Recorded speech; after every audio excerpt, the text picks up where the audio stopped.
Welcome back to my YouTube channel. Enjoy my video. Good morning सभी को। Blog start हो गया है ना, मूड से ब्लॉग स्टार्ट हुआ है आज का। वो भी मैं नहीं कर रही, मेरे हस्बैंड कर रहे हैं। उन्होंने कहा कि आजकल तो ब्लॉगिंग नहीं करती, तो इस वजह से वो शूट करने लगे हैं। तो मैं बना रही थी पनीर और आलू के पराठे, मिक्स करके बना रही हूँ दोनों चीज़ों के, क्योंकि इनको खाली पनीर के पसंद नहीं आते। तो इस वजह से यहाँ मसाला वगैरह ऐड कर लिया है, सब कुछ ऐड कर लिया है। बन गई है यहाँ पे पिट्ठी, तैयार हो गई है। चलो पराठे वगैरह सेक लेते हैं। तो सबसे पहले मैं बनाती हूँ गाय की रोटी। तो वही गाय की रोटी बनाकर मैंने तवे पे सेक ली है, क्योंकि ना ये कहते हैं कि पनीर के पराठा ना खाली बनाने में इतना टेस्ट नहीं आता, जितना आलू के साथ मिक्स करके बनाओ तो ज़्यादा अच्छा लगता है, ज़्यादा स्वाद आता है। तो पहले गाय की रोटी बना ली और दूसरा मैंने बना लिया है अपना आलू का पराठा। सबको नाश्ता वाश्ता करा लूँगी, उसके बाद मिलती हूँ मैं आप लोगों से।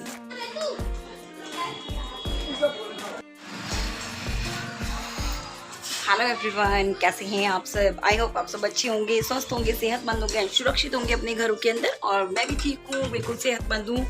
फिलहाल तो कुछ दिनों से तबीयत ठीक सी चल रही है, बढ़िया चल रही है। और मैं खाली कितनी लग रही हूँ। और क्या कहते हैं, व्लॉग्स भी स्टार्ट किया था, कुछ नहीं, छोटा मोटा शूट किया था, 1-2 शायद। मैं पराठे बनाते वक्त वो भी मेरे हस्बैंड से ने शूट किया है, मैंने किया भी नहीं है।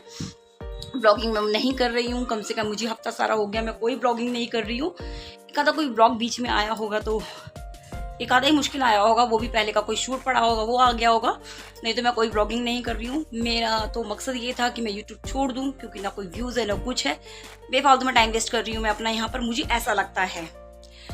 मुझे नहीं पता औरों की सोच क्या है क्या नहीं है, मुझे नहीं पता, लेकिन इतनी मेहनत करने के बाद, पूरा दिन शूट करने के बाद, और उसके बाद उसकी एडिटिंग करना, उसे अपलोड करना, मतलब बहुत मेहनत है सब कुछ में। आपको खुद जानते हो, जो भी यूट्यूबर्स है सभी जानते हैं कि बहुत मेहनत है डेली ब्लॉगिंग करना। कोई रेसिपी वगैरह देना है तो उसमें इतनी खास मेहनत नहीं होती, लेकिन जितने डेली ब्लॉगिंग में मेहनत होती है, पूरा दिन ब्लॉग शूट करना, पूरा दिन एक एक चीज़ दिखाना अपने घर का अपना, बहुत ज़्यादा मेहनत हो जाती है। और फिर उसकी एडिटिंग वगैरह करना, जो चीज़ हमें दिखानी है वो शूट दिखाना, और जो नहीं दिखानी उसे कट करना, फिर उसकी एडिटिंग सही तरीके से करना। आप सभी जानते हो बहुत ज़्यादा हार्ड वर्किंग काम है।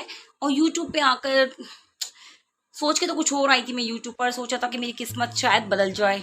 जो भी मेरे घर में दिक्कतें चल रही हैं, परेशानियां हैं, मैंने सोचा था इसी बहाने कुछ ना कुछ मैं अपने हस्बैंड की हेल्प कर दूंगी और कुछ नहीं तो। बट नहीं, मुझे तो नहीं लगता। उनकी हेल्प की जगह मेरे को तो उनके पैसे और खर्च करवाई जा रही हूँ। नेट में इतने इतने पैसे जाते हैं मेरे नेट में। पहले मैं इतना नेट नहीं डलवाती थी, लेकिन अब जब से यूट्यूब पे काम करने लगी हूँ बहुत नेट डलवाना पड़ता है।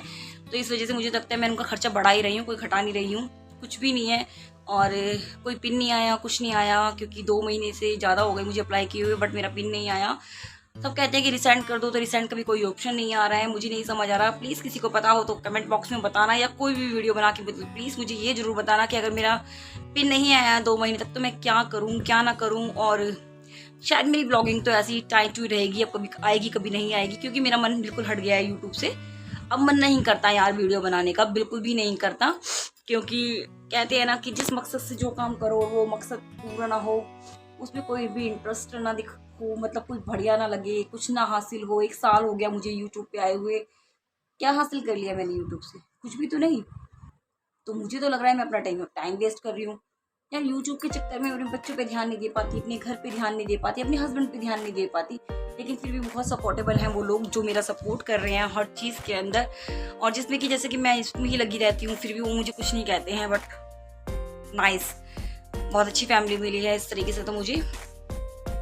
लेकिन अगर यार थोड़ा वो सपोर्ट मिल जाता कहीं से, खैर आप लोग भी क्या करोगे यार, आप लोगों से तो कह रही हूँ मैं। उसमें मेन रिक्वेस्ट तो मेरी यूट्यूब से है, प्लीज़ यूट्यूब मेरी वीडियो अगर चलानी है तो चला दो, नहीं चलानी तो मुझे प्लीज़ एक छोटा सा ईमेल कर दो, तो किसी को पता भी नहीं चलेगा कि जी आपकी वीडियो नहीं हो सकती। यार ब्लॉगिंग तो जिसके चैनल बहुत हाई फाई हैं, चल रहे हैं यार, ब्लॉगिंग तो वो भी यही करते हैं जो हम करते हैं। बट कोई ना, सब लक की बात है, राइट ना? तो चलो ठीक है, जो भी होगा। हाँ, मैं आपको एक चीज़ बताना भूल गई, मैंने सूट जो सिलवाया था वो दिखा देती हूँ मैं। सिलकर आ गया है, वो भी आया है सिलकर। पहनूंगी तो जब पहनूंगी देखा जाएगा, लेकिन दिखा देती हूँ मैं आपको।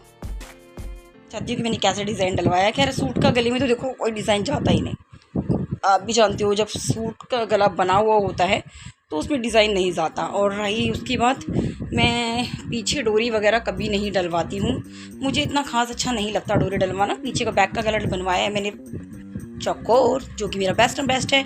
मुझे सारे डिज़ाइन में सिर्फ ये डिज़ाइन सबसे बेस्ट लगता है, बहुत अच्छा लगता है। और बाजू की डिज़ाइन मैंने ऐसी डलवाई है, ये करवाई है मैंने, क्या बोलते हैं इसे, पौन बाजू, पौन से भी हल्की सी बड़ी होगी वही है। और मैंने ना सलवार का कपड़ा यहाँ पर लगवा लिया है, इतनी इंची का मैंने कहकर लगवाया है और उस पर मैंने डलवाया है ये डिज़ाइन। अच्छा लग रहा है पहनने के बाद। मैंने पहन कर देखा अभी तो मुझे बहुत अच्छा लगा। ये देखिए इस तरीके का डिज़ाइन डलवाया है मैंने। तो ये और पैसे भी आप सुनकर हैरान रह जाओगे कि मेरे कितने पैसे लगते हैं। और थोड़ा सा मैंने सलवार का ही कपड़ा मैंने यहाँ लगवा लिया था। किस लिए लगवाया है, एक तो मुझे लंबे सूट बहुत पसंद है और दूसरी बात ये थी कि थोड़ा सा हल्का सा गेटअप इसका, मतलब इसका पैंट का भी आ जाएगा तो बहुत अच्छा रहेगा। वैसे मैंने इसके नीचे पैंट सिलवाई है, ये रही उसकी पैंट में मैंने डिज़ाइन डलवाया है ऐसा, आप देख लीजिए। इसमें मैंने सूट का कपड़ा लगवाया है। सूट का कपड़ा लगवाने के बाद मैंने डिज़ाइनिंग ऐसे डलवाई है। ठीक है, अगर आपको अच्छी लगे तो बताना ज़रूर कि कैसा लगा आपको ये डिज़ाइन। देखिए मैं आपको पूरा अच्छी तरीके से दिखा देती हूँ। बढ़िया तरीके से देखिए ये डिज़ाइन है इसका। वैसे मैंने ज़्यादा कपड़े वगैरह नहीं खरीदती हूँ, अगर खरीदी तो अच्छे अच्छे डिज़ाइन भी डलवाऊँ। और आपको पता ही है कि भाई डिज़ाइन वगैरह डलवाते हैं तो पैसे फिर बहुत ज़्यादा हो जाते हैं। बट इस वाले सूट के पैसे गए हैं मेरी सिलाई के 260 रुपये, नहीं सॉरी 250 रुपये। 10 रुपये तो मेरे पहले के थे इसलिए 260 हुए, तो 250 रुपये गए हैं सिलाई के, मेरे इस सूट की सिलाई के। आपको बताना कैसी है, मिनिमम है कि नहीं है। बल्कि सूट महंगा है, सिलाई बहुत सस्ती चली गई। पहले नहीं तो लोग कहते हैं ना कि सूट तो बहुत सस्ता था पर सिलाई बहुत महंगी चली गई। बट इसका डिज़ाइन वगैरह सब कुछ अच्छा है और उसके बावजूद इसकी सिलाई सिर्फ 250 रुपये गई है। लेकिन हल्का सा उसने ढीला सिलाया है। उसने खुद ही नहीं मुझसे बोला कि मैंने ढीला सिलाया दीदी, क्योंकि प्योर कॉटन है तो हल्का फुल्का सिल होएगा ही होगा, तो इस वजह से। बट मैंने कहा कोई बात नहीं, हल्का सा ढीला सिला होगा, ज़्यादा नहीं। इसे देखने में लग भी रहा है मुझे ढीला सा, वैसे मैं हूँ भी तो मोटी ना हूँ। चलो देखते हैं, एक बार ट्राई करके देख लेती हूँ। ठीक है, मेरा बहुत ज़्यादा गंदा, बहुत ज़्यादा डर्टी हो रहा है मेरा मंदिर। में बहुत दिन से इंतज़ार कर रही थी कि मैं साफ़ करूँ, तो मैं आज करूँगी अपने मंदिर की क्लीनिंग, जो कि सच में बहुत ज़्यादा हो रहा है गंदा। क्योंकि कपड़े में ना घी वगैरह डाल देते हैं। ये कपड़ा तो मैं साफ़ करके रखती हूँ लेकिन फिर भी घी डलता है। चलो आज ठीक कर लेते हैं, आज मंदिर को कर लेते हैं एकदम क्लीन, बढ़िया वाला क्लीन। एक तो अंधेरा इतना रहता है मेरे मंदिर में, दिखता नहीं है। बल्ब मंगाऊंगी आज। चलिए भाई फटाफट से कर लेते हैं क्लीन। लगी मैं मंदिर की सफाई करने के लिए, क्योंकि आज पापा नहीं थी। पापा होते हैं तो नहीं हो पाता क्योंकि वो यहाँ पे लेटे रहते हैं, इस वजह से। तो आज नहीं है तो मैंने सोचा मंदिर की सफाई कर लेती हूँ। गंदा भी बहुत दिनों से हो रहा था पर मुझे टाइम नहीं लग पा रहा था बिल्कुल भी। तो यहाँ मैंने सारी की सारी मूर्ति वगैरह अच्छी तरीके से साफ़ कर ली है। वो शूट नहीं किया मेरे बेटे ने, पिक्चर देखने लगा हुआ था वो, इस वजह से। और यहाँ लगाने लगी हूँ मैं मंदिर। बस मेरा यही काम था आज का, तो जो मैंने फिनिश किया है। मैंने और कोई ब्लॉगिंग नहीं की, जैसे कि मैं आपको बता ही चुकी हूँ कि मेरा कोई मूड नहीं है ब्लॉगिंग करने का। जितना भी हो रहा है वो थोड़ा वो शूट कर रही हूँ बस। यहाँ मेरा मंदिर लग के हो गया है तैयार। और यहाँ लगा लेते हैं पर्दा, क्योंकि शाम का अभी दोपहर का टाइम है, इसी वजह से। और इसके बाद मैंने कुछ भी शूट नहीं किया है। अगर वीडियो अच्छी लगी तो प्लीज़ लाइक शेयर और कमेंट जरूर कीजिएगा। मिलती हूँ अगली वीडियो में, तब तक के लिए बाय बाय।